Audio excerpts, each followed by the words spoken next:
Mechanical, and today I'm going to give you a super quick and effective routine to help you build some calves using calisthenics. I will come back later on in a different chapter to show you guys how to build even bigger calves using some external weight. But this is a quick one that you can do about 3 times a week and stay consistent, because that's gonna be the only one. I mean, the only way you will be able to build some muscle using your body weight. And you will have two versions: either using with your both feet, or go for a single leg calf raise, which is the one that I would suggest the most, and that tends to be more effective. And today, the setting I'm gonna use is not really the most efficient, because in the most practical scenario, you have to have something that you hold your hand onto to balance either a rail or like a table or a box, whatever it is that you can have your hands onto, so you can optimize your balance. So the routine is gonna be a ladder, commonly called a ramp up set. So we're gonna ramp up from 1 to 10, either on both legs for those who cannot do a single leg, or on a single leg, which is what the routine is gonna be all about. But for the sake of being more efficient here, because I don't have anything to balance myself, I'm just gonna be using more like a kind of assisted one leg. In the perfect world, you want to have your legs wrap around the behind your other leg and do like a full single leg.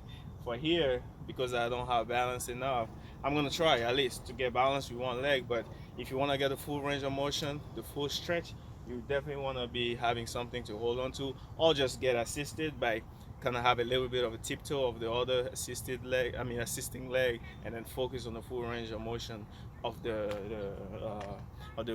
leg that's working.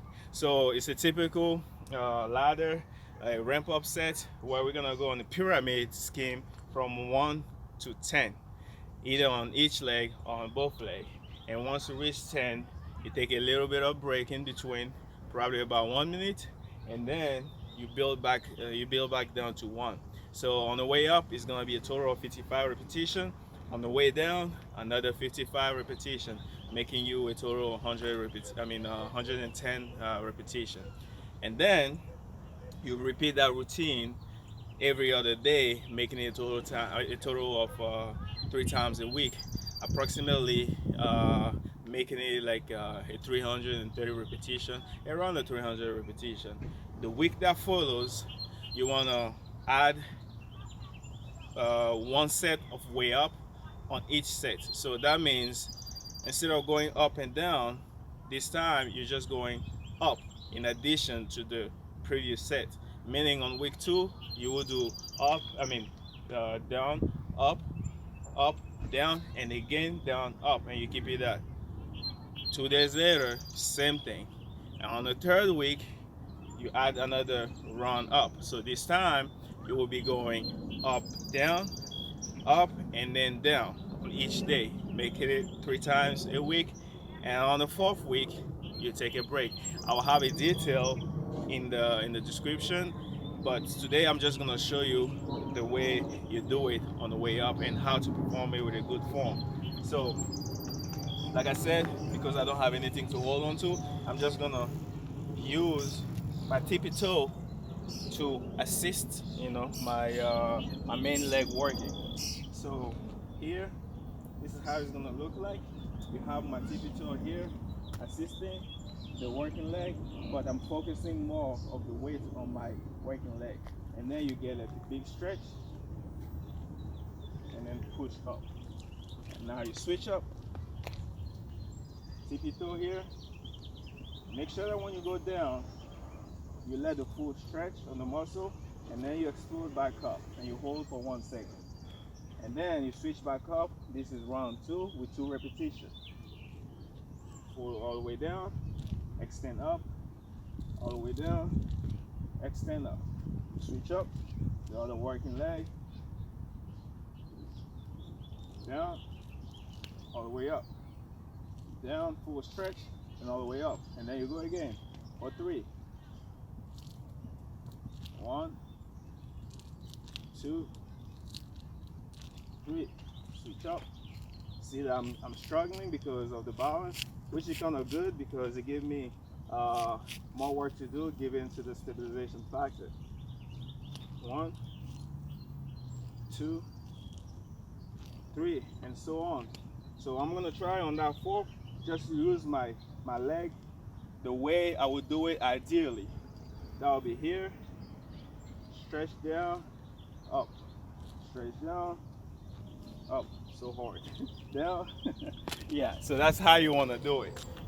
With anything, if you have like something that you hold on to it, you just want to be here, having wrap it around, let it drop all the way down, and then push up.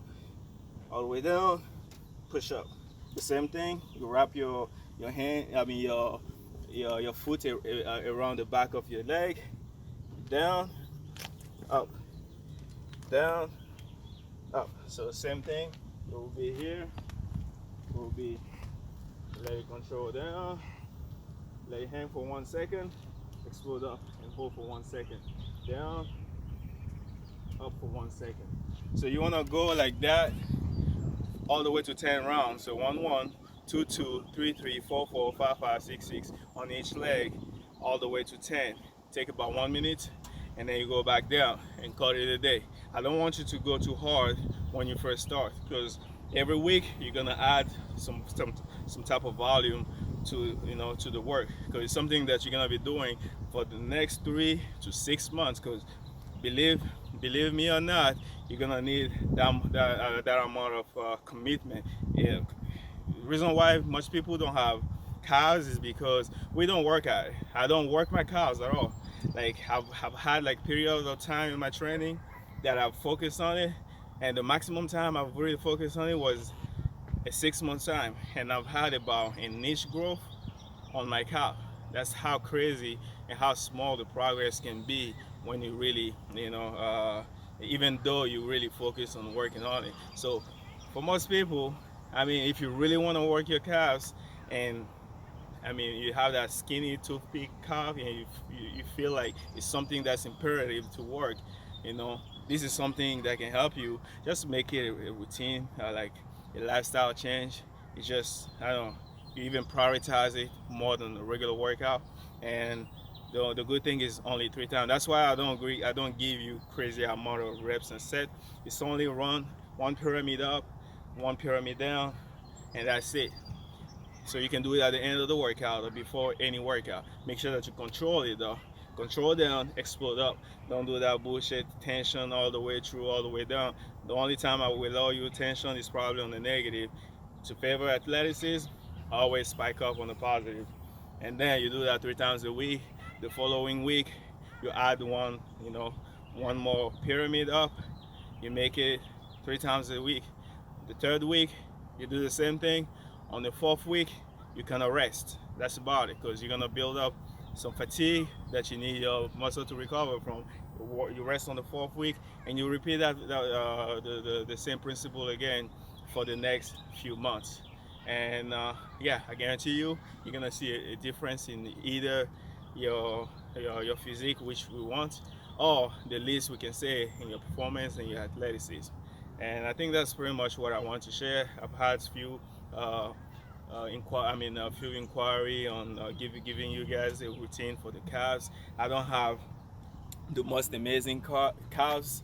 I'm pretty sure I've been blessed by decent genetics for the calves, but I've probably been able to put on about 2 inches at the most in my 8 years of training. My whole body. So, and the reason why I don't have phenomenal calves is because I don't really emphasize my training on it. I have decent size, so I just focus on any other thing. And just like the neck and the calves, last thing that I have to remind you is that if you don't consistently stimulate them, they shrink back down. So that's another thing to remember. If you're one of those hard in the department, once you start training them and you see gains, you want to have to hit it pretty much until the end of time, because I don't know how long is the required time for you to hit it, so that your body understands, okay, that's the size that I want to maintain as a standard. If you have a really small and you work your calf to have a decent size, it's only right that you keep hammering it. If you're one of the people like me had decent size, we've been able to build a little more and we feel content with it. Because we're active, it makes it easy to maintain it. But I'm pretty sure if I wanted like bigger size and I take it to like extreme level to the way that it match my legs and my arms, I'll probably need to be hitting that consistently so that I don't lose the size. Because once you get to some size that's really respectable and impressive, you're only gonna need to keep on hitting that. Otherwise, the moment you let it go for a few weeks, it all shrinks down. So that's pretty much what I wanted to share, man. Hopefully, I was helpful when hit the like button, share, comment, and subscribe. And I'll be back later on with the weighted version. And I'll probably need a gym environment to be more, you know, to give more explanation and to show you how to use some external weight to maximize the gain. I believe it's much more efficient and effective than just using your body weight for calves. So that's it, man. Hit me up for what you call for online coaching, and because I know you may work that routine and still not be sufficient enough and need some type of expertise and advice for you to for you to guide you on a specific right path, customized path for yourself. And feel free to hit me up at mechanimalgmail.com. And that being said, everything is and we always be smooth the mechanical way. Don't have the biggest calf, but get a routine, and just maybe you can grow calves like me. Salute.